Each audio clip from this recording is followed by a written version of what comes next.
പാവറട്ടി വിശുദ്ധ ഔസേപ്പിതാവിന്റെ 149 മാധ്യസ്ഥ തിരുനാളിന്റെ മുഖ്യ ആകർഷണങ്ങളിലൊന്നായി പാവറട്ടി മെർച്ചന്റ്സ് അസോസിയേഷന്റെ നേതൃത്വത്തിൽ കൂറ്റൻ ബഹുനില പന്തൽ ഒരുക്കി.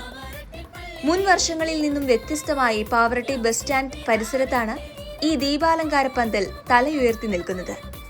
75 അടി ഉയരത്തിലുള്ള പന്തലിൽ 1 ലക്ഷം ബൾബുകളാണ് ഉപയോഗിച്ചിട്ടുള്ളത്.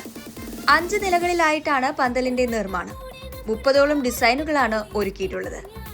പന്തലിൽ ക്രമീകരിച്ചിരിക്കുന്ന ലൈറ്റിംഗ് സംവിധാനത്തിന്റെ സ്വിച്ച് ഓൺ കർമ്മം മെർച്ചന്റ്സ് അസോസിയേഷൻ പ്രസിഡന്റ് AJ വർഗീസിന്റെ അധ്യക്ഷതയിൽ panchayat president MM Rajeena switch on ചെയ്തു.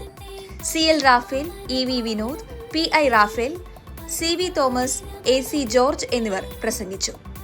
പാവറട്ടിയിലെ വ്യാപാരി വ്യവസായ രംഗത്തെ പ്രമുഖർക്കൊപ്പം നാട്ടുകാരും ചടങ്ങിൽ പങ്കെടുത്തു.